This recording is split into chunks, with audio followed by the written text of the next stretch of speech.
disso, né? Primeiro eu vou dar uma contextualização em relação a como é que está o cenário aí de troca de energia, né, na parte, não só em troca de energia, mas na parte energética espalhada pelo mundo, como é que está isso no mercado nacional, né? Vou falar um pouquinho sobre um blockchain que a gente está indo no caminho, que seria o IOTA, como que é os nossos estudos e um pouco das referências que eu usei para montar essa apresentação, né? Bom, na contextualização nós temos aí principalmente as Nações Unidas, né, apoiando aí o uso de energias renováveis, né, tem aí em torno de 190 países, mais ou menos, que fazem parte das Nações Unidas, que definem principalmente aí alguns marcos, né, para fazer um desenvolvimento sustentáveis, né.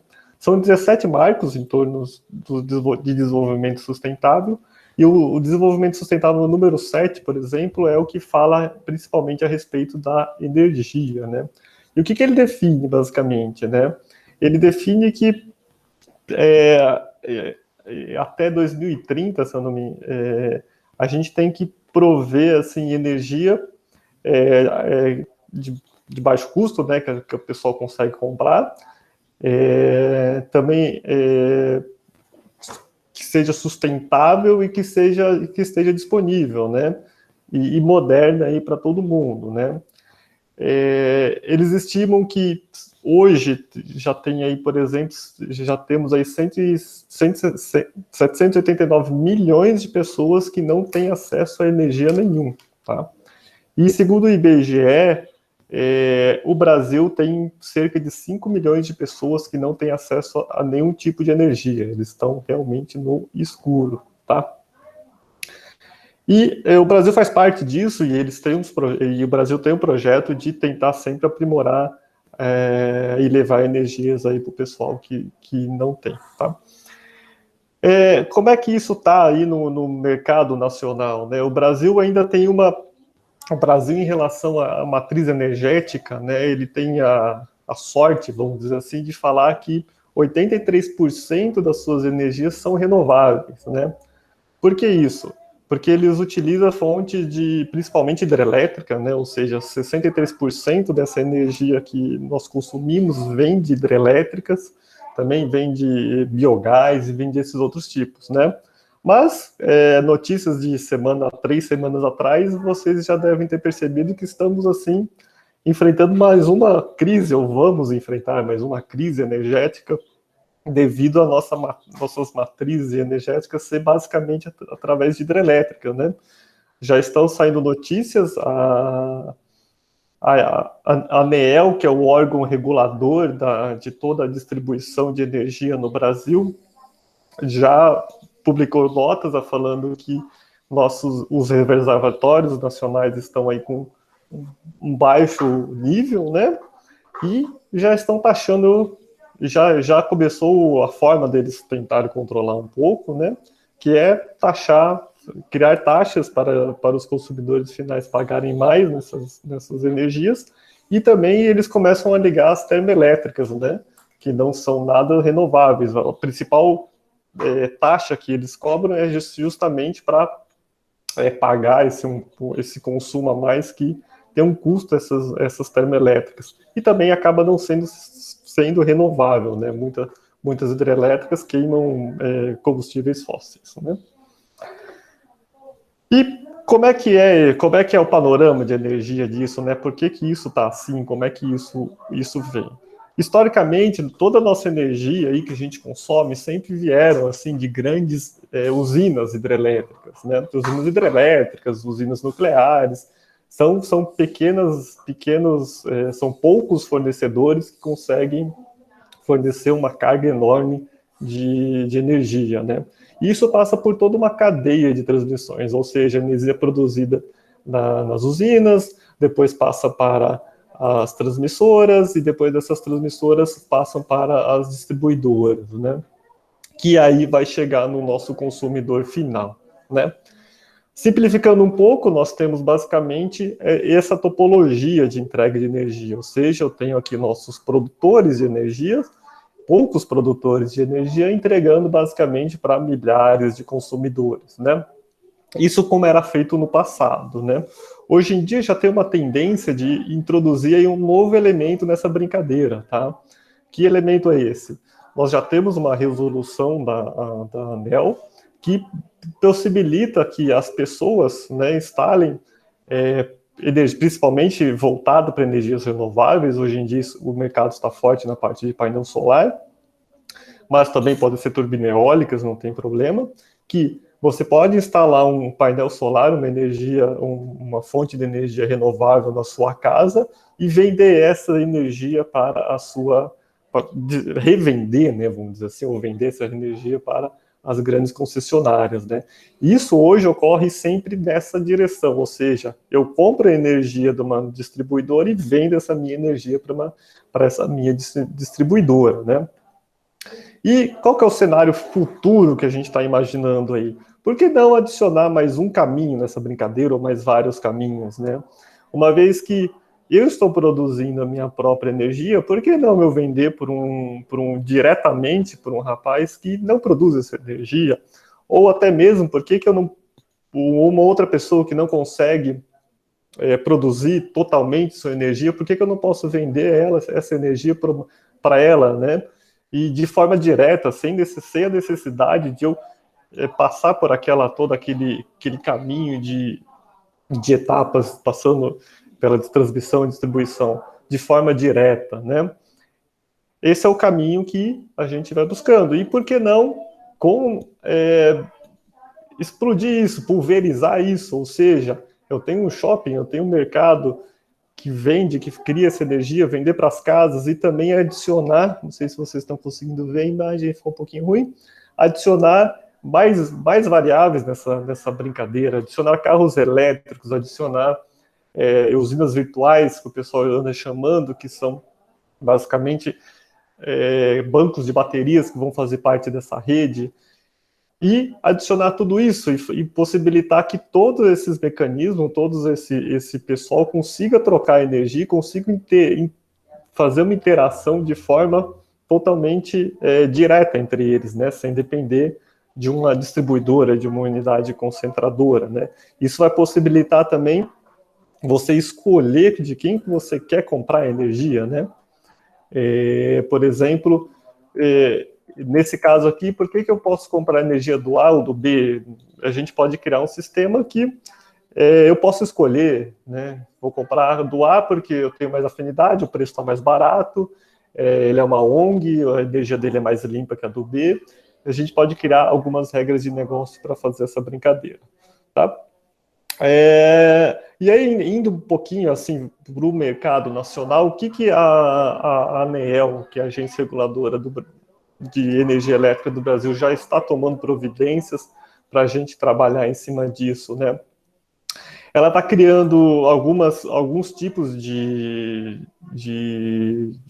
não é racionamento, mas alguns modelos de negócio para modularizar esse tipo de trocas de energia e compra e venda, né? Uma delas se chama até a tarifa branca, que entrou em vigor basicamente para todo mundo, né? Desde 1º de janeiro de 2020, ano passado, onde você pode optar. Basicamente, nós temos aí duas modalidades de compra de energia das distribuidoras, né? A convencional, que você paga uma tarifa padrão para todos os horários, e a modalidade chamada tarifa branca, né? O que é essa tarifa branca? O valor da tarifa varia de acordo com o horário, né? E existem basicamente 3 tipos de tarifação: a fora de ponta, que seria a tarifa mais barata, a intermediária, que seria uma tarifa intermediária, e a de ponta, que é onde seria o valor do quilowatt mais caro, né? Essas informações variam aí de região para região, todas essas informações estão aí nos sites da ANEEL, mas fica uma grande dúvida também. Como é que eu sei se eu estou apto para ir para a tarifa branca? Porque se a gente migrar para a tarifa branca também, a gente pode pagar mais caro, uma vez se eu tenho o meu maior consumo dessa faixa de horário, nós não conseguimos, você vai acabar pagando bem mais do que a tarifa convencional hoje, tá? Mas indo um pouquinho mais para o nosso lado de geração de distribuição de energia, hoje já está regulamentado isso do Brasil, tá? Então, aquele modelo que eu estava conversando antigamente, que seria eu instalar um painel solar na minha casa, hoje já é possível, já está regulamentado, e a gente consegue trabalhar isso através do sistema de compensação de energia. O que é esse sistema de compensação de energia, tá? Basicamente, no seu relógio da sua casa existe você precisa trocar o seu relógio, né? E ele consegue fazer a diferença ali entre a energia injetada proveniente aí do seu painel solar da sua casa e a energia consumida. Ele vai fazendo esse balanço, né? É lógico que isso aqui é bem individual, né? Eles não têm interações com as outras casas em voltas, é bem individual isso aqui. E tem outra questão aqui, que o preço da tarifa da energia injetada é diferente do preço da tarifa consumida. É lógico que a tarifa que eu vendo é menor do que a tarifa que eu estou consumindo, né? Então gera um desbalanço aqui, o que diminui um pouco o ROI, dá você recuperar esse valor investido, né? E hoje, atualmente, no Brasil, essa é a única forma não, né? Isso olhando para quando você é um consumidor, ou seja, eu como consumidor, eu posso instalar um painel solar na minha casa e virar um produtor também. Isso é possível, trabalhando sempre dessa forma no sistema de compensação de energia. Caso eu queira ser só um produtor, aí tudo bem, eu posso vender energia, tá? Mas existem outros critérios, entrem outras normas, não é um caminho mais fácil para ir. Hoje esse caminho já está bem trilhado, vamos dizer assim, então já é possível e inclusive já está com uma tendência exponencial aí de instalação. Hoje acho que, não sei se vocês já cruzaram ou não, é possível ver gente próximas assim da gente já instalando esse tipo de sistema. Eu, por exemplo, perto de casa já tem umas 2 ou 3 casas que já estão usando painel solar e injetando isso na rede elétrica, né? E, segundo os dados da ANEEL, nós temos aí uma estimativa aí até 2018 que tinham 185 novos instalados por dia. Isso são pequenos sistemas, são sistemas de painéis solares, né? Isso dá aí eu achei esses números um pouquinho estranhos, 2 megawatts para 185 instalações, mas são dados da Enel, que dá uma quantidade enorme aí de instalações que nós temos vivendo aí. E esse número está crescendo cada vez mais, né? Ou seja, qual que é o cenário aí futuro? Nós vamos ter muitas pessoas produzindo sua própria energia perto da gente, o que leva nessa nossa tendência aí inicial do futuro de estar todo mundo perto produzindo energia sem haver, criando aquela necessidade, por que eu preciso comprar essa energia diretamente aí da nossa distribuidora, sendo que o meu vizinho também está produzindo energia e também está conseguindo disponibilizar esses quilowatts para a gente, né? E aí isso é um novo modelo de negócio que vem surgindo aí no ramo de energia, né? A gente tem a tendência a pulverizar, ou seja, a gente vai descentralizar nossas matrizes de energia, né? Nós temos casos aí na Alemanha que já tem bairros autossuficientes, né? E criando aí um cenário onde seria possível eu fazer uma troca direta de energia, ou seja, eu consigo trocar a minha energia diretamente com o meu vizinho, sem a necessidade de um intermediário, eu não precisaria eu não precisaria vender diretamente para a distribuidora, eu poderia chegar num acordo aí com um contrato inteligente com o meu vizinho e falar assim, ok, a energia que eu estou produzindo, você que vai comprar, né? E aí vem assim, isso tem que ser escalável, porque a gente tem aí 200 milhões de habitantes só olhando no Brasil, e se você olhar para São Paulo já são 15 milhões também, são muito grandes assim o poder que a gente tem aí de troca de energia entre um e o outro. É lógico que depende da adoção desse novo método de negócio. E aí também tem que ser seguro, né? Tem que ser auditável, né? E aí e tem que ser distribuído, porque nós estamos falando de compartilhar a energia de forma distribuída, sem necessidade de nosso intermediário. E aí todas essas palavras, né, se remetem ao nosso blockchain, né? E a grande questão aqui é a questão da escalabilidade, né? Ou seja, nós sabemos que a maioria das tecnologias de blockchain, hoje a gente já vê algumas aí lutando e provendo soluções para deixar todos esses sistemas assim realmente escalável, né? O nosso tema principal é trabalhar aí em cima de uma tecnologia de blockchain chamado IOTA, tá?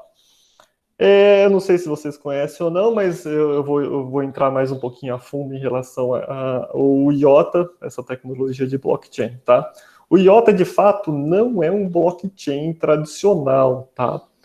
Ele vem de um blockchain chamado a terceira evolução do blockchain, tá?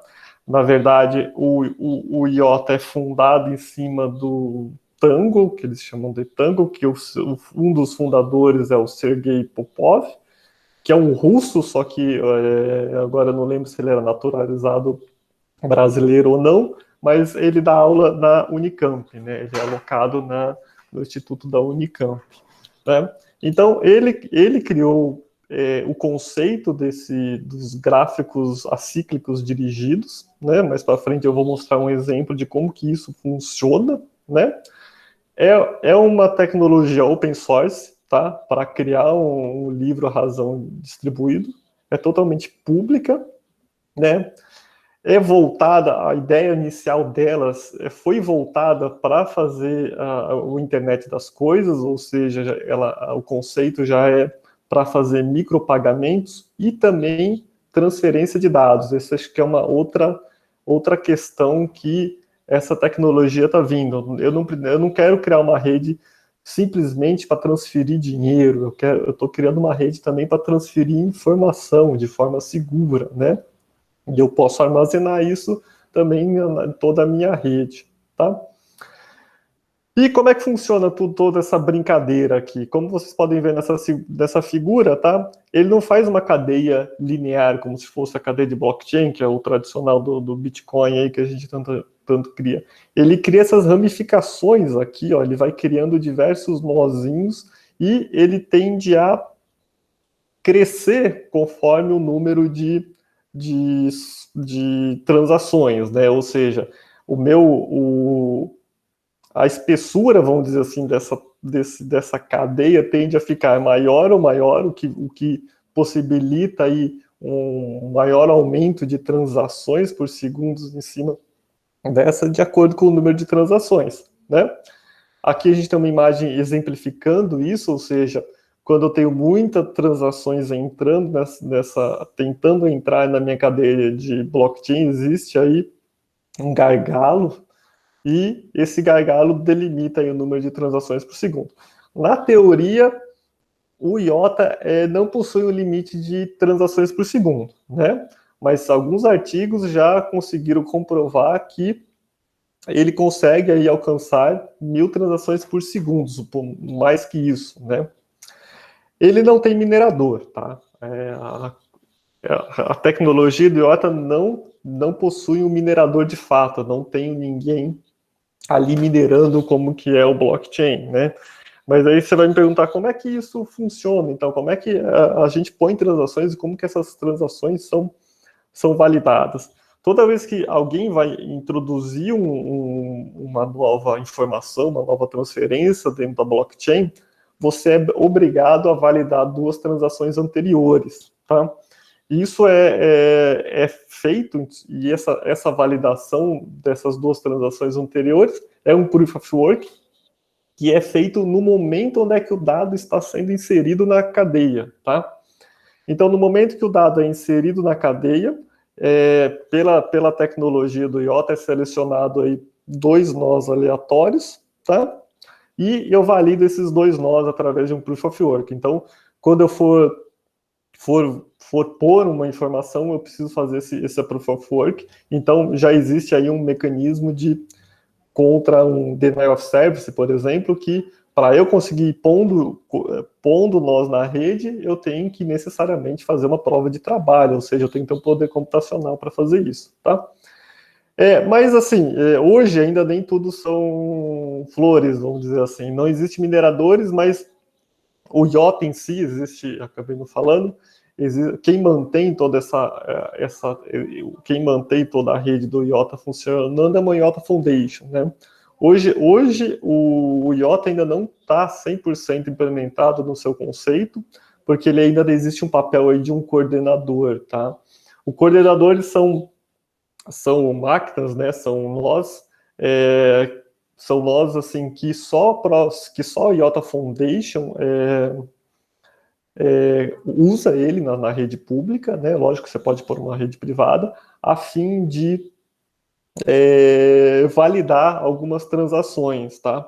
E esses coordenadores são responsáveis pelo criar os milestones, que eles chamam. Não tem blocos, mas hoje ela está trabalhando com milestones, ou seja, em um determinado momento, quando as redes distribuídas vão crescendo, a gente tem uns coordenadores espalhados aí, mantidos pela IOTA Foundation, ele valida os demais nós, né? Então, é distribuído, mas ainda a gente tem um pouquinho de limitação aqui nesse coordenador, tá? Que também está criando, o coordenador é responsável por criar esses milestones, né? E essa é a crítica principal em cima do IOTA em relação aos coordenadores, né? Porque eles são os principais gargalos aí dessa rede toda, tá? Mas eu vou falando mais adiante em relação ao coordenador, né? E uma grande coisa não tem taxas, tá? O que isso significa? Significa que eu posso pôr dados, fazer transferências sem nenhum tipo de taxa nessa rede, tá? Eu consigo usar todo esse sistema sem precisar, diferente um pouco do Ethereum, que a gente tinha que para rodar um contrato inteligente a gente precisa gastar o gás, né? Aqui não tem esse caso. Mas também ainda não tem contratos inteligentes, tá?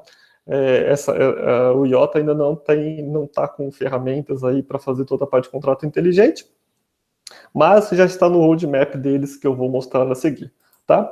Eu vou abrir um link aqui, eu acho que não vai para a apresentação, deixa eu trocar a apresentação aqui para vocês. Deixa eu trocar a minha abinha da apresentação.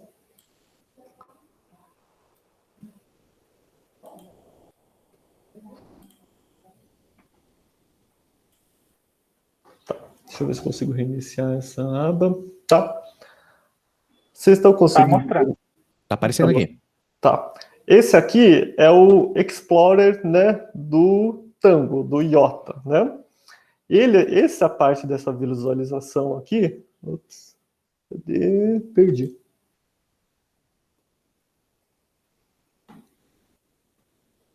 Opa, vamos lá. Então, aqui está acontecendo em tempo real as transações e como que elas estão interligadas, tá? Aqui a gente tem, eles não chamam de transações, tá? Eles estão chamando de mensagens por segundos, então a gente tem aqui uma estimativa de quantas mensagens por segundo toda essa rede está sendo mostrada, tá? Aqui a quantidade de mensagens que estão exibindo na minha tela, e eu não sei por que ele para em 5.000, mas aqui a gente consegue ver claramente como que a nossa cadeia de blockchain, vamos chamar de blockchain, né, vem crescendo e como ela vem consumindo, tá? Esses marcadores em azuis aqui, que vocês podem ver, eu não vou pôr o mouse em cima, mas você consegue ver uns azuis um pouquinho maiores, são os milestones criados pelos coordenadores para fazer a consistência em toda a rede deles, que é um dos projetos futuros para ele fazer. Mas se a gente der um zoom em algum deles, a gente consegue selecionar um item, né, e ver como é que isso está, como é que todas essas cadeias de blocos estão interligadas, né? Então, por exemplo, esse item que eu acabei de selecionar aqui, ele basicamente validou duas transações anteriores, que basicamente, conforme vai a cadeia de validação, valida todo o pessoal para trás e todo mundo aqui na frente está dependendo dele, né? Ou seja, todo esse item cresceu para frente, né? Aqui a gente tem quem ele validou e por quem ele foi validado, né? E essa cadeia vai crescendo, e conforme vê, os nós vão entrando aí de forma meio aleatória, cada hora pegando um ponto, uma cadeia desse blockchain, e isso vai engrossando ou afinando aí, dependendo do número de blockchains, né? Aqui a gente já chegou no limite de mensagens que ele mostra, e aqui eu consigo ver, né, qual que é a mensagem, o que tem toda aquela cadeia com todos aqueles estudos de blocos de blockchain que eu acredito que todo mundo já viu, né? E aqui ela vai crescendo, né? Ele mostra em tempo real toda a parte de validação, como se fosse uma cadeia aí normal de blockchain, mas com toda essa árvore assim interligada, né? E isso, assim, essas transações nem sempre são... Deixa eu abrir uma aqui. Essas transações nem sempre são... não abriu, mas eu vou falar aqui para vocês. Nem sempre são apenas transações de dinheiro, como eu falei anteriormente, né? Isso aqui pode ser uma transação de dados, tá? O que seria uma transação de dado? Ou seja, eu vou pôr um dado ali na minha cadeia de blockchain, eu vou transferir uma informação de duas pessoas, né? Vou conseguir, eu quero mandar um dado do meu dispositivo A para o meu dispositivo B. Como é que eu faço isso de forma rastreável, auditável? Eu posso usar toda a cadeia do IOTA para fazer isso, né? Ou seja, como é que eu vou mandar uma energia, como é que do A para o B, a gente pode colocar esse quilowatt-hora que a gente está consumindo e está produzindo dentro dessa cadeia de blockchain e de forma auditável, tá? Deixa eu voltar aqui agora para a minha apresentação. Qualquer coisa depois a gente volta aí para esse Explorer.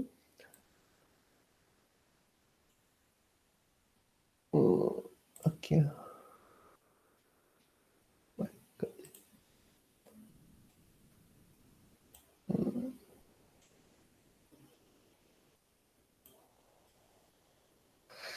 E basicamente a rede funciona assim, né? O Sergei Popov até tem uma frase que eu achei interessante, que seria que, como ela não tem taxa, a gente incentiva ele. Conforme você for validando as transações, conforme você adiciona essa na rede, os outros vão validar suas transações, né? Se sua transação for fraudulenta, a próxima pessoa que for tentar usar uma transação sua não vai aceitar essa sua transação e, consequentemente, vai ser descartada da rede, né? E, fora isso, o próprio IOTA já está trazendo diversas ferramentas junto com a cadeia, o IOTA Foundation, basicamente. Lembrando que tudo isso aqui são de caráteres open source, né? Uma outra... eu vou falar um pouquinho de cada um deles agora. Temos toda uma parte de streamings, ou seja, tem toda uma biblioteca, toda uma ferramenta para a gente criar streamings de dados dentro da rede, ou seja, tudo de forma segura. Tem toda uma parte de autenticação, criptografia, que eu consigo publicar um dado, né, na minha cadeia, e esse dado é público, ou seja, se eu estou usando a cadeia pública, uma vez que eu peguei uma informação, um dado, e pus na minha cadeia, todo mundo consegue ver o dado, né? E aí eles já estão provendo essa parte de streamings de dados que garante toda uma parte de criptografia através de chaves públicas e privadas e trocando, para que esse dado é público, porém é criptografado, e ninguém vai conseguir identificar realmente o que tipo de dado que é, o que tipo de informação que é, apenas as pessoas que têm essa chave. Então você pode compartilhar as chaves públicas para as pessoas decodificarem, né? Isso aqui já tem a carteira deles também, né? Isso, acho que hoje em dia quase toda moeda já está criando seu conceito de cadeia. E possui todo um framework para você instalar, criar clientes. Eu achei interessante que eles estão num processo, eu acho que eles começaram no final do ano passado, ou no ano passado, de migrar todas as aplicações deles para Rust. Eles usavam muito o Go Language, e agora estão migrando tudo isso para Rust, criando falando que o Rust tem uma caráter de isso eu fui dar uma procurada também, tem um desempenho muito melhor, né, equivalente ao C. E também tem toda uma parte de identidade, tem toda uma parte de segurança de dados que eles provêm segurança. Então, eles estão provendo muitas ferramentas. O GitHub deles é bem... Tem bastante repositórios, tem mais de 100 repositórios, com diversas ferramentas que a gente pode usar para se interagir com essa rede, tá? E aí, esse aqui é o roadmap deles, né? Ou seja, eles estão com um projeto de... Esses são os dois projetos principais que eles estão tomando hoje em dia, fora as ferramentas que são projetos paralelos, ou seja, eles estão principalmente criar esse projeto, o Codeside, para remover o coordenador, tá? Esse aqui é um projeto principal que eles estão criando o IOTA 2.0, vamos dizer assim, que não vai ser necessário mais aquele papel do coordenador para criar os milestones. E também estão vindo aí com projetos de smart contracts, né? Já estão com uma versão beta, você consegue baixar a rede no seu computador e simular isso, né? Para fazer contratos inteligentes em cima dessa rede blockchain, que não é um blockchain de fato, né?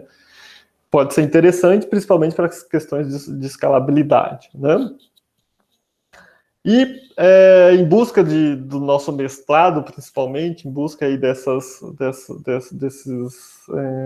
tecnologias, a gente queria entender melhor como é que seria um mercado desse, se já existiam alguns trabalhos correlacionados em relação ao mercado, né? Como é que o pessoal já está modelando esse mercado de trocas de energia, que variáveis que eles estão pondo para a gente fazer um mercado de certo viável, né? A gente achou dois artigos principais, né? Um falando mais a respeito do mercado em si, fazendo um estudo em cima de mercados, que eles criaram um conceito ali de mercado livre de troca de energia, tá? Fazendo troca de energia peer-to-peer, né? Eles colocaram como uma variável importante que a gente achou aqui, que seria a distância como taxa, ou seja, como é que eu falo para o pessoal, vamos dizer assim, comprar a energia mais próximo, né? Criou simplesmente uma taxa. Se eu for comprar a energia de um cara que está a 20 quilômetros de mim, consequentemente essa energia vai estar mais cara, né? Eles acabaram usando aqui uma tokenização, né? Nesse estudo, 1 megawatt é um valor bem elevado para a simulação deles, que eles queriam basicamente testar se com essa taxa a gente conseguiria criar um mercado onde se diminuísse a compra de energia elétrica das concessionárias, das gerações de energia. Por que isso? Porque a partir do momento que você compra de uma concessionária, essa energia vem com um valor bem mais alto porque ela foi fabricada, né, longe. Então, na teoria, como o modelo dele foi pequeno, ele era só atrelar o conceito de negócio dele, ele conseguiu comprovar que taxas, usando esse modelo, ele conseguiu fazer com que as pessoas comprassem energia mais próxima, né? E a questão interessante aqui também é que ele usava a concessionária de energia, o provedor que sempre vai dar 100% de energia, como um liquidez, ou seja, caso ninguém tenha energia disponível para comprar, a gente compra dele, pagando pelo preço que ele definiu, né? E aí um outro artigo, né, mais voltado aí para a rede IOTA, também atrelado a um negócio, né? Ele criou também um modelo de negócio próprio, onde basicamente todo mundo abria uma janela de negociação a cada 30 minutos para saber quem está comprando ou quem não está, né? E aí eu falo assim, vamos dizer assim, era um grande mercado, a cada 30 minutos todo mundo entrava desse mercado e falava assim, eu quero comprar 10 kW e verificava quem queria comprar, acertava ali as condições necessárias, essa janela fechava, ou corria por 30 minutos e abria depois. Mas o interessante é que eles queriam comprovar, na verdade, o intuito mesmo desse artigo era saber se o IOTA suportaria esse tipo de modelo de negócio, né? E eles criaram um modelo computacional, eles não usaram de fato a cadeia do IOTA, eles criaram um modelo computacional que simulava as condições de IOTAs, ou seja, toda vez que alguém publicava, eles criaram uma árvore, eles criaram o grafo, né? E toda vez que eles colocavam uma transação, eles tiravam e eles verificavam se esse modelo era escalável. Aqueles aumentaram bem os números, acho que eles rodaram acho que era, se eu não me engano, 5.000 usuários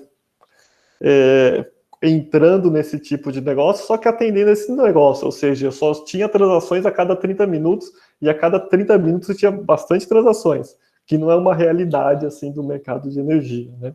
Então a gente estamos usando esses dois principais artigos aí como base, lógico que a gente tem mais estudos aí para fazer, né? Então, basicamente, assim, depois que a gente viu todo esse cenário, a gente tem algumas perguntas aí, algumas dúvidas, né? Primeiro, saber se realmente um novo modelo de negócio desse é viável, ou seja, será que a gente consegue trocar energia peer-to-peer de forma escalável aí, né? Ou seja, será que a gente tem custo-benefício em relação a fazer isso, né? A outra pergunta também que fica é quantas transações a gente vai ter, né? Porque assim, com o aumento de usuários, com o aumento de troca aí de quilowatt-hora que nós temos aí, né? São duas variáveis importantes, o número de usuários que estão consumindo de produtor e também a quantidade de quilowatts que eles estão consumindo, que eles estão fornecendo, vai variar e vai aumentar o número de transações, o número de mensagens, né? Um outro fato também, qual a melhor tecnologia de blockchain aí para a gente atender esse mercado? A gente tá vindo com o IOTA, que é uma boa tecnologia aí que a gente está achando para atender esse mercado, mas assim, será que ela vai aguentar mesmo essas transações por segundo? Porque estamos falando aí de números bem grandes, né? E a ideia também é trazer uma simulação, né, e criar um protótipo, ou seja, fazer um protótipo que a gente faça toda essa interação com o IOTA, faça pelo menos aí alguns clientes e consumidores que vão se interagir através dessa rede, para a gente simular em um cenário mais real de trocas de energia de ponto a ponto, né? Acabei falando um pouquinho rápido. Acredito que é isso que a gente vem estudando. Espero algumas opiniões aí de vocês para a gente saber se a gente está indo aí para um caminho legal, se é um caminho interessante. Aqui estão todas as referências que a gente usou, tá?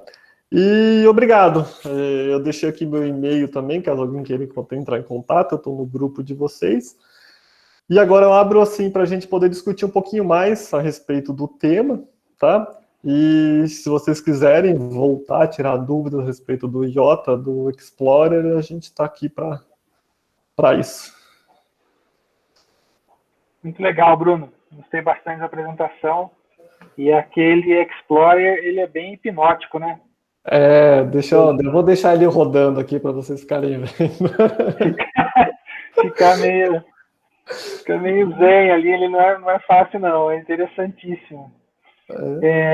Bom, legal, eu até tenho alguns comentários, mas eu acho que queria ouvir um pouco o pessoal sobre essas ideias, né?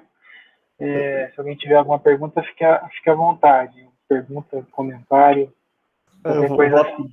Vou até passar o link aqui de vocês, que está na apresentação, mas caso alguém queira entrar lá e ficar hipnotizado pelas transações, estão ali.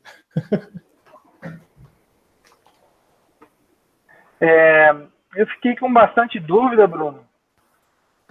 Quer dizer, uma dúvida que ficou cruel para mim aqui, uma coisa muito pontual, tá? Vou fazer uma dúvida muito específica. E é o formato, ou mais ou menos o modelo da transação. O que vai ser a transação? Então vamos supor que o Bruno está provendo energia e o Alexandre está comprando. A transação vai ser uma transferência de recurso do Alexandre para o Bruno, ou vai ser uma coisa meio... eu, Bruno, permito que o Alexandre use minha...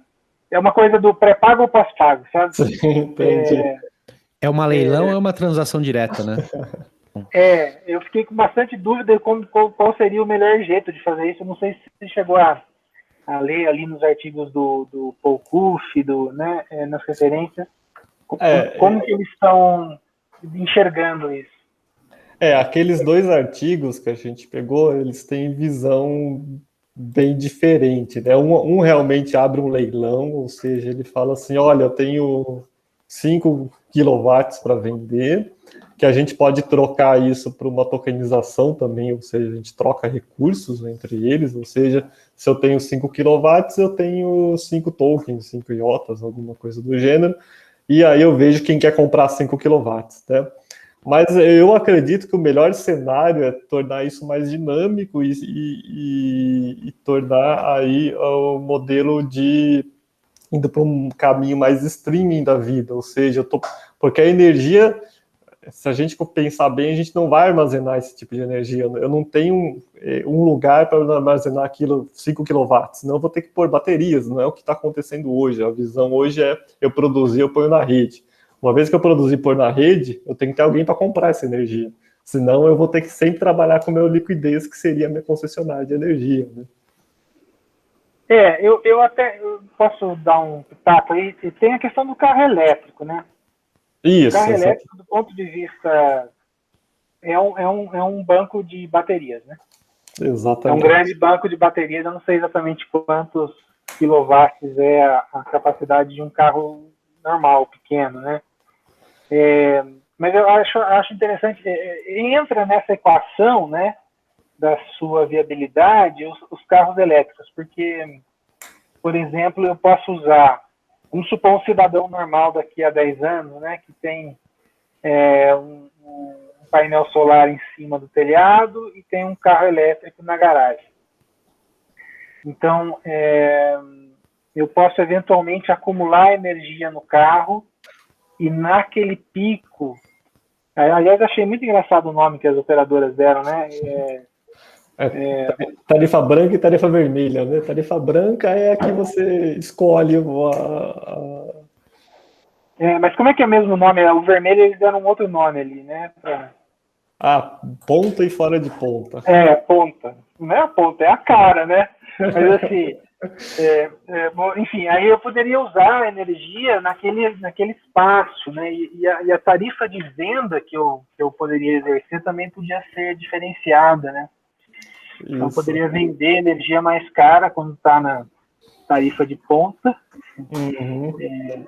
Então eu acho que tem essa variável também, sabe? A variável do carro elétrico, a variável do banco de acumulação de energia, que podia entrar nessa equação, buscando viabilidade no geral, né? Bom, fala, Márcio. Oi, tem alguém que vai falar antes? Eu acho que alguém tinha levantado a mão. Se ninguém... Eu levantei aqui, mas eu cedo para você, Márcio. Manda bala. Oxe, pode falar. Minha dúvida é muito atrás disso aí, tá? É muito mais fundamental. Vamos dizer que eu tenho aqui no meu painel solar, eu produzi lá meus 5 quilowatts de energia, sei lá quanto eu estou produzindo. Eu quero vender isso daí para você, Arlindo, e para você, Bruno. Então, vou vender 2,5 para cada um. Eu não tenho uma conexão direta da minha casa, do meu painel solar para você. Então, como o Bruno falou, eu vendo, entre aspas, isso para a rede. Né? Eu jogo isso de volta na rede. E aí, de alguma forma, vocês têm 2,5 de crédito, mas quem fornece esse crédito é a concessionária ou eles vão ter uma participação nessa venda aí? Como é que ficaria essa transação? Eu acredito que o ideal de toda forma, vai ter que ter uma taxa para a concessionária, como eles já existem hoje, né? Porque alguém tem que manter as conexões das redes, né? Hoje, se você consome o mínimo de energia, você paga a taxa mínima que é atrelada ao quilowatt-hora, né? Então, acho que hoje em dia, se você tem um sistema bifásico, você paga aí, acho que 60 ou 70 reais, mesmo se você não usar, se você fechar sua casa, você não usar.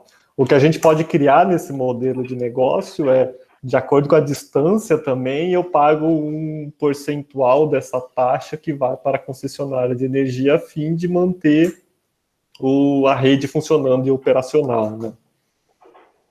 Bom, então, entendi. Bom, alguém tem que manter. Eventualmente, a concessionária o único papel dela vai ser manter a infraestrutura de pé. Exatamente. Mas eu poderia abrir uma possibilidade, por exemplo, de doar uma energia para alguma instituição também. Né? Vamos supor assim. que... Só tem mais uma coisa aí, que é um cenário, por exemplo, imagina um condomínio fechado onde eu posso ter uma infra. Aí sim, legal. Então, esse é um cenário mais controlado, né? Agora, eu acho que a concessionária tem um papel muito importante. E assim, eu fico me perguntando se haveria resistência das concessionárias de distribuição de energia. E resistência mesmo, assim, de boicotar a coisa, né? De querer que não aconteça. Agora, lembrando que concessionária tem concessão, né? Então, eu acho que talvez possa existir políticas públicas que direcionem para que isso aconteça. Olha, eu preciso lembrar uma coisa, hein? Acho que o Bruno não falou. Vocês já pararam para pensar o aumento de demanda de energia elétrica com a implementação de carros elétricos, né? Que a gente espera que nos próximos 10 anos, no máximo em 20 anos, o volume de carros elétricos seja muito maior do que de carros a combustão, né? E assim... o sistema hoje o sistema do Brasil hoje já está meio em colapso, né? Se a gente verificar, não vai aguentar. Se a gente já não tem investimento em grandes obras de geração de energia, não tem outro caminho, né? Vai ter que ser a geração local, a microgeração, né? Bom, vamos para a pergunta do Alexandre. Alexandre, diz aí. Oi, pessoal. Bruno, parabéns pela apresentação. Assim, acho que é um baita de um ramo aí que precisa mesmo ter proposta de solução e eu gostei muito de ter essa visão que você trouxe pra gente. Obrigado mesmo. Obrigado. A pergunta aqui acho que é mais fundamental até. Eu vi que você está considerando IOTA e como parte do objetivo da pesquisa é identificar se ela é ou não a melhor solução. Ela entra como uma primeira opção por ter alguma característica particular ou ela tem algo especial que, por exemplo, a gente não poderia fazer isso no Ethereum? Acho que as grandes questões estão aí também na questão de ser de graça, ou seja, se eu usar o Ethereum já teria mais um pagamento atrelado a ela, né? Já tirando isso.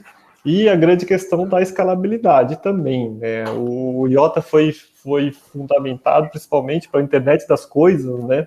Que é possibilitar aí muitas transações. Eu sei que o Ethereum agora já está saindo aí com um poder de aumentar esse número de transações, mas acho que vale um estudo também para ver quais são essas tecnologias. Assim, o que a gente já viu até o momento é que o IOTA teoricamente capaz de suportar isso, né? Agora a gente precisa também ver e fazer um estudo mesmo em relação às outras tecnologias para saber até que ponto elas estão maduras o suficiente para aguentar essa escalabilidade, né? Porque até que ponto isso tá legal. E aí, complementando, desculpa, Márcio, rapidinho. Claro. Você acha que aí por desconhecimento meu da IOTA, o caso de uso exigiria que fosse uma blockchain pública ou você imagina que permissionada ele poderia suportar? Acho que poderia... É que assim, né, a gente teria que separar grupos distintos, né, na permissionada para fazer isso, ou seja, indo pela ideia do Arlindo de você ter bairros interconectados também, poderia ser um modelo de negócio a ser tratado também, né, ou seja, em vez do Márcio conseguir transferir dinheiro para o Arlindo, ele não pode, porque ele está muito longe, e aí a gente setoriza, assim, regiões, cria aí um modelo de negócio com que as outras cadeias de blockchain possam prover, né? Eu acho que esse faz parte do estudo também, de tentar definir esse modelo de negócio, um modelo de negócio que seja viável, envolvendo também a concessionária, que seria aí o fluidez dessa brincadeira, né? Claro. Beleza, valeu. Então, o Márcio estava... Oi, tô aqui. Eu vou pegar um gancho exatamente no que o Alexandre falou agora. Eu, até onde entendi do que eu vi de IOTA, a escalabilidade é, assim, quase infinita. Né? Isso, a ideia Mas tem outra tecnologia, e aí eu não estou fazendo propaganda, mas, enfim, a tecnologia corda, ela também é transação P2P. Uhum. Pode ser uma opção, pelo menos, para entrar no radar aí, para ver se ela consegue fazer uma transação nesse caso aí também. E a escalabilidade também é bastante alta. Eu acho legal. que não é igual o IOTA, mas eu acho que pode ser uma opção viável. Se você está no estudo para viabilidade tecnológica, eu acho que é bacana incluir isso aí também. Porque aí eu tenho interesse nisso, tá? Aí sim, a propaganda é o oposto, porque se você inclui no teu trabalho esse estudo, aí eu fico interessado para saber qual é o resultado. O IOTA ainda não está, vamos dizer assim, 100% escalável, né? A gente tem os papéis dos coordenadores aí envolvendo as transações, validando, criando esses milestones. É como se ele estivesse fechando os blocos, mas eles não estão chamando de blocos, né? Para fazer o consenso entre os diversos nós da rede, né? Mas acho que vale a pena o estudo, acho que vale a pena incluir esse estudo também, pelo menos a gente verificar aí as tecnologias emergentes aí de que estão indo para esse tema, né? É que corda, pelo menos, está bem estabelecida já. Então, me parece uma opção interessante. Eu posso estar falando merda, tá? O Vladimir tem uma pergunta ali. Agora, só antes de passar para o Vladimir, o Márcio, corda tem custos associados? Esses custos são Você pode comprar a Enterprise, né? Mas o resto é open source. Entendi. Legal. Vladimir, diz aí. E aí, Bruno, tudo bem? Parabéns Tudo bom? pela apresentação. Só um detalhezinho que não tem nada a ver com o que eu vou perguntar, mas da próxima vez, se puderes aumentar talvez o tamanho, porque eu não consegui enxergar nada da apresentação. Eu consegui ver o slide 10, que era o gráfico, mas o resto não consegui pegar nada, então ficou muito difícil. Eu acho que eu estou ficando cego, mas é que na minha janela, no Meet, talvez na tua janela você esteja vendo grande, mas ele diminui e depois diminuiu mais, aí eu me perdi. Então peço desculpa se você falou, se estava isso nos slides, eu não percebi, tá? Mas é verdade mesmo, eu fiquei dando zoom o tempo todo também aqui na minha tela, verdade. Mas a primeira pergunta que eu tenho é a seguinte, ixi, fugiu agora. Sim. Tem uma questão, se tratando de escalabilidade, que existe uma noção, talvez você não saiba, talvez sim, mas existe uma noção de quantas transações por segundo, ou por hora, ou por ano, seriam realizadas num cenário de deployment de verdade. Eu sei que agora está tudo começando, então tudo é escalável. Qualquer coisa que você colocar é escalável, mas em um cenário que você está planejando lá na frente, seria interessante entender, para tentar casar o que falou o Alexandre, porque o Alexandre teve uma sacada interessante, porque ele falou assim, por que não usar por que usar IOTA? Aí você falou muito bem, porque IOTA tem internet das coisas, supostamente possibilita 15 bilhões de aparelhos funcionando, mas no cenário que você está tratando, nesse escopo, seria interessante entender quantas transações por segundo estariam realmente sendo por hora ou por dia, tá? A ideia principal é a gente obter esses dados junto com a ANEEL. Eles têm um banco de dados basicamente dá para a gente estimular qual que é o consumo médio de cada usuário no Brasil, né? Sim, mas consumo não quer dizer transações. Isso. Eu acho que são coisas diferentes, tá? Sim, aí vai atentar o nosso modelo de negócio, que é o que até o Arlindo falou, como que a gente vai fazer o negócio, vai ser por consumo, ou seja, se eu vender 1 kW para você, isso é uma transação, eu vou fazer transações em real time, ou eu vou abrir um mercado de transações e depois estipular esse valor, né? Ou eu vou fazer um streaming de dados realmente, e todo quilowatt ou todo watt que eu mandar, isso é uma transação, né? É isso, tem que analisar e fazer as contas, né? Isso, exatamente. Acho que Porque pode ser que às vezes as coisas subam mais do que é normal, por exemplo, se você usar leilão, talvez aí você tem mais transações, porque você tem mais mensagens tentando um ganhar do outro e depois você tem que disseminar a informação. Então, é só botar no papel, tá? O outro ponto que eu sempre ouço uma frase que diz there is no free lunch. Então, quando você coloca que é de graça, assim, do meu ponto de vista, de leigo, eu não acho que seja de graça. Por quê? Eu vou te dizer por quê. Porque o cliente vai ter custo sim. Porque do momento que ele tem que, um exemplo simples, do momento que ele tem que validar 2 transações e usar Proof of Work, ele está usando sua energia. com Portanto, ele certeza. está gastando coisas, sabe? Ele vai ter que, de alguma forma, talvez manter esse cliente.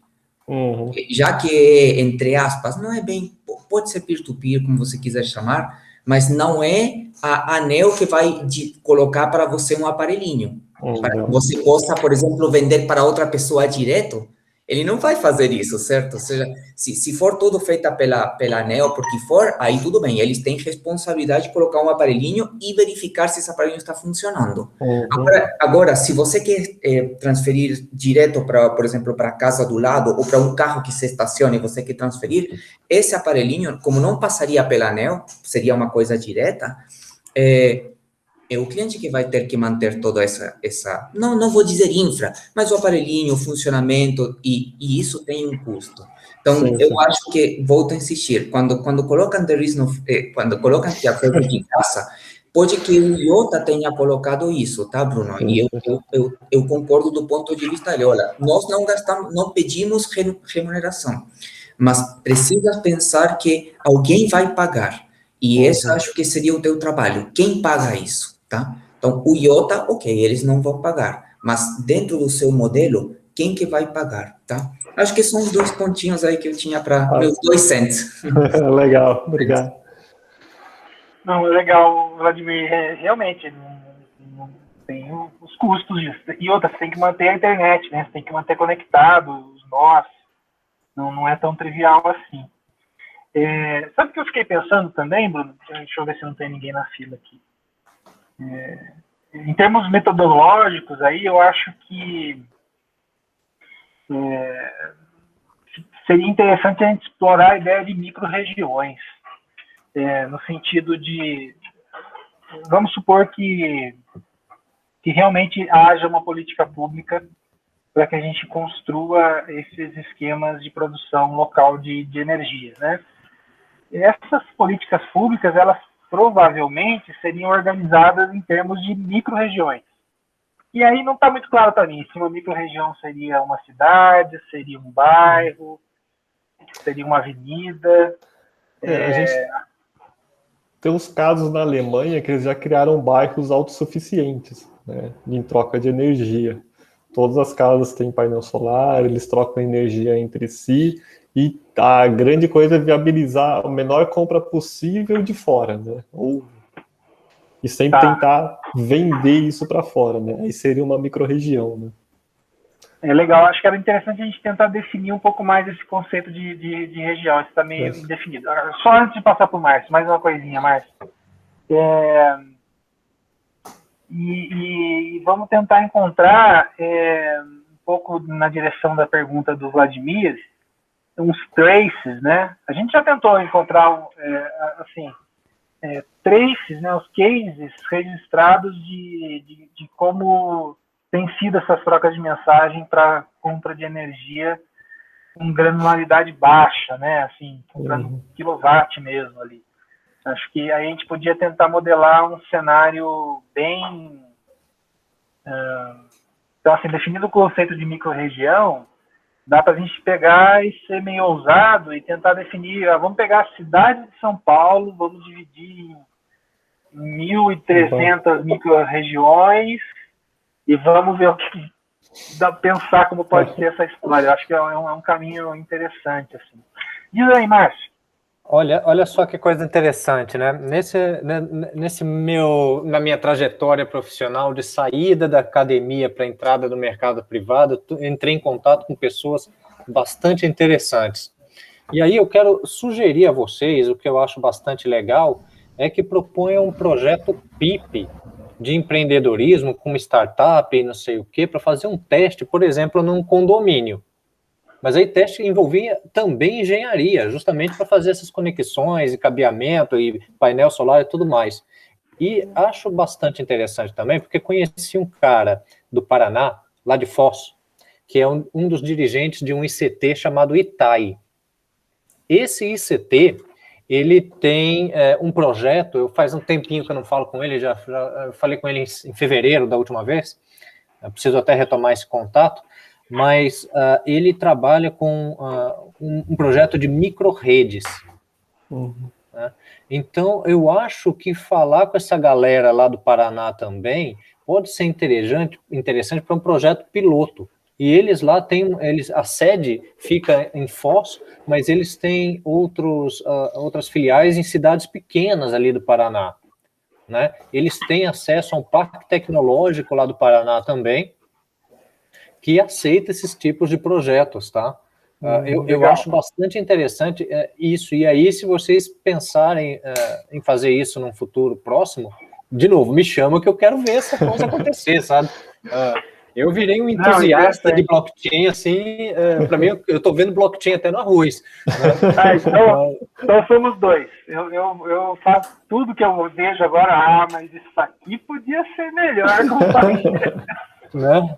É um pouco de hype, mas é um projeto que eu acho que tudo que envolve política pública deveria caminhar mais ou menos por aí. E existe jeito de fazer isso se tornar realidade, para não virar um trabalho acadêmico esquecido numa prateleira, sabe? E existe demanda para isso, né? Principalmente nesses tempos. O que eu já vi é o pessoal tá levando essas microgrids, né, para regiões onde é que o pessoal não consegue levar energia de fato, né? Principalmente aqui no Brasil, que deve ser essa região do Paraná, ou seja, a rede elétrica ainda não chegou nessas regiões, então o pessoal está montando micro gerações com painel solar, usinas eólicas, bancos de baterias, para prover energia totalmente offline, vamos dizer assim, né? Tem uma coisa, Bruno, que é instabilidade da energia. Então, por exemplo, vou citar, não sei se vocês conhecem Camburi. Camburi fica na última praia de Ubatuba e tem uma vila. Ela é uma área protegida, né? E a energia elétrica é muito instável. Por N razões, pela distância então, assim, poderia virar uma política pública, né? Isso que a gente está falando aqui, né? Poderia ser uma... pode falar. A própria geração de energia por painel solar ou eólica é muito instável, né? Tem N variáveis aí ambientais que afetam. E isso entra no que o Vladimir estava falando também, o que você acabou falando, como é que a gente vai fazer as transações, né? Porque uma hora eu posso estar gerando 1 kW por hora, outra hora eu posso estar gerando 5, entrou uma nuvem, parou essa minha brincadeira, e tem essas questões mais energéticas, vamos dizer assim, envolvidas aí também nessa brincadeira, né? E eu acho que um fator essencial para amenizar a instabilidade vai ser o carro elétrico. Eu realmente insisto nessa... Como banco, né? Banco de equilíbrio, de armazenamento de energia. Mas ele vai ter que ser inteligente o suficiente, porque no modelo... O que vai acontecer no dia a dia do pessoal? O pessoal vai trabalhar de manhã, chega para trabalhar, volta para casa à noite, o que vai fazer? Pôr o carro na energia, justamente no horário de pico, né? E se o carro resolver carregar justamente no horário de pico, vai demandar muito mais energia. Então, se a gente conseguir fazer o carro se conectar em toda essa rede inteligente de blockchain, falar assim, opa, eu não vou sair agora, eu só vou sair amanhã de manhã. Eu posso pegar a minha energia do meu carro, continuar injetando na rede no horário de pico, vendendo ela, e começar a carregar ela lá pela meia-noite, porque eu sei que eu só vou sair de manhã, né? Isso seria um tipo de negócio que a gente poderia tratar também, né? Tem toda uma política, né? Pode falar, Richard. Nesse ponto do carro elétrico, o que o pessoal costuma argumentar é que o que a Tesla foi visionária e o porquê que ela alavancou um conceito que estava parado na gaveta há tanto tempo é o grid que eles oferecem de recarga distribuída. Né? Que não é política pública, foi uma coisa que a empresa botou para incentivar. Falou assim, gente, vocês abastecem o carro no meio do caminho. De graça, né? De graça, pois é. Olha lá. Exato, então assim, é a questão do incentivo, que aqui dificilmente isso seria dessa forma, teria que ser por política pública, mas é a questão também de não abastecer à noite a hora que você chega em casa, é abastecer enquanto o carro está estacionado no escritório, que é onde você tem energia solar suficiente para poder girar, né? Então tem toda essa questão de como fazer para não sobrecarregar os grids e oferecer o momento conveniente da recarga, né? Isso.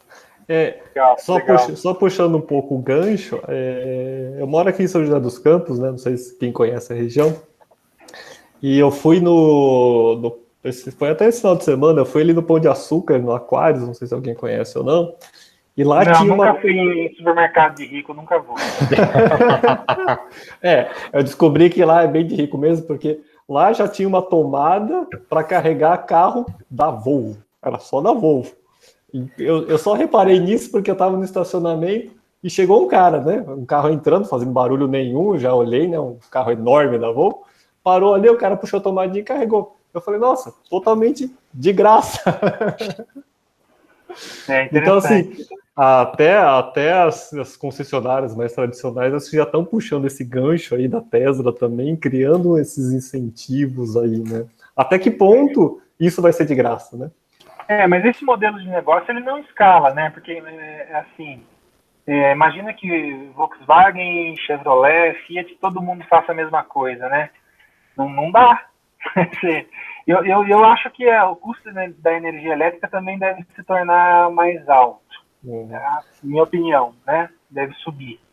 Então, tem uns problemas aí. Eu acho que esse modelo de negócio ele tem um tempo de vida meio pré-determinado.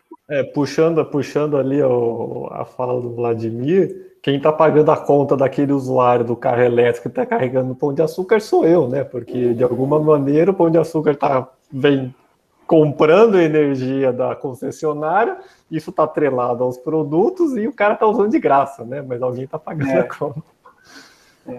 Hoje está irrelevante esse custo de reabastecimento, mas não é tão irrelevante assim, não vai ser tão irrelevante assim em breve. Isso. Rogério levantou a mão. Diz aí, Rogério.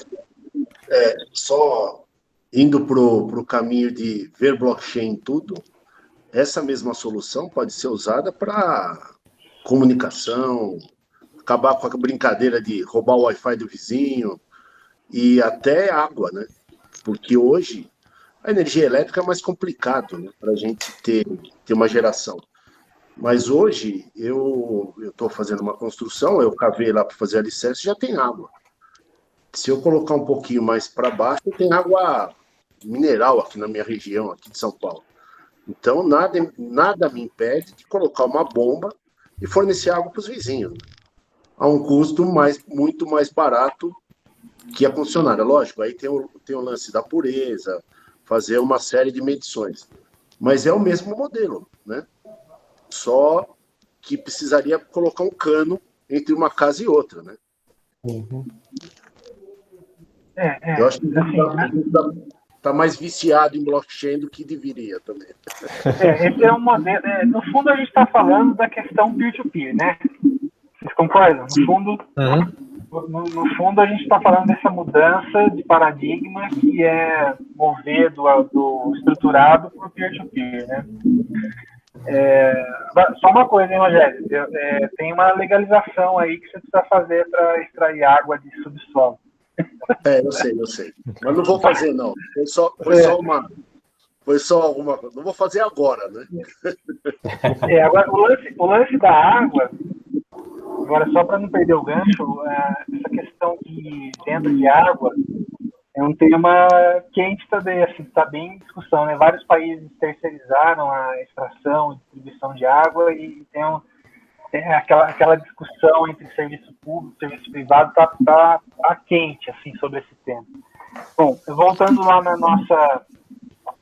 no trabalho de pesquisa do Bruno, né? Então, eu estou enxergando essa necessidade de definir melhor o que é região, o que é micro-região, a necessidade de estudar um pouco mais opções em relação ao IOTA, a necessidade de entender, pelo menos tentar encontrar ou então criar cenários, né?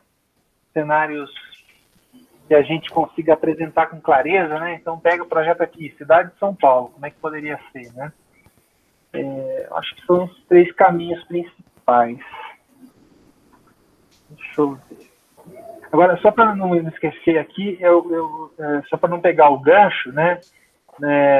Imagino que o Alexandre, quando viu lá o IOTA Identity, já deve ter ficado googando ali e olhando como fazer essa história. Eu estou falando isso porque a nossa próxima reunião, o Alexandre vai apresentar sobre identidades autossoderanas, né, o uso de identidades em cima de blockchain. Outro tema também muito interessante. Feito o jabá da próxima... Só um gancho, desculpa, Arlindo. Para registros médicos. Tratar legal, registro médico, tratar dados de saúde, exames, vacinas, prontuário médico, como claims de identidade autossoberana. Legal, perfeito. E assim, todo mundo vai enxergar aplicações, de novo, né, nessa história de blockchain e tudo, todo mundo vai enxergar aplicações úteis em outros contextos também. Sim. Bruno, a gente precisa começar a encerrar. Você quer comentar mais alguma coisa? Faltou algum ponto que você sentiu necessidade de comentar?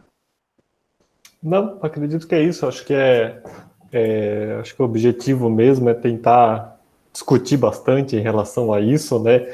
Ver que a granularidade aí dessa troca de energia tende a aumentar, principalmente aí com a introdução de carro elétrico, que eu acredito que é uma coisa que veio aí para ficar, você deve estar entrando aí nos futuros próximos, né? E acho que a ideia é essa, né? Tentar viabilizar a compra e venda de forma automática, aí, usando aí essa parte de blockchain para viabilizar esse tipo de negócio, né? Legal, interessante. Eu só me lembrei de mais uma coisa que a gente precisa estudar também, essa diferença entre o limite teórico e o limite prático, se for no caso do IOTA, né? Se a gente realmente ir lá pelo lado do IOTA. Então, essa é uma pergunta que está, assim, incomodando. Precisa entender um pouquinho melhor nessa diferença entre o teórico e o prático. Tudo bem, alguém gostaria de colocar mais alguma coisa? Bom, então, gostaria de agradecer o Bruno. Valeu, Bruno. Obrigado. Está no caminho muito interessante, vai ser bastante divertido. Bom, fica o contato do Bruno. O Bruno está na lista, né? Se alguém quiser entrar em contato, trocar alguma ideia, é só escrever, tá bom? Bom, a gente vai ter uma próxima reunião, deixa eu só confirmar a data, para a gente ter certeza que está tudo certo. No começo de julho, provavelmente... Tá 14 de julho. 14 de julho, né? Então, dia 14 de julho a gente já está agendado e a gente vai contar com a apresentação do Alexandre sobre identidades digitais no contexto principalmente de saúde. Legal. Valeu então, pessoal. Obrigado, Bruno. Valeu. Valeu, gente. Boa semana. Galera. Até mais. Obrigado. Tchau, tchau. Um abraço.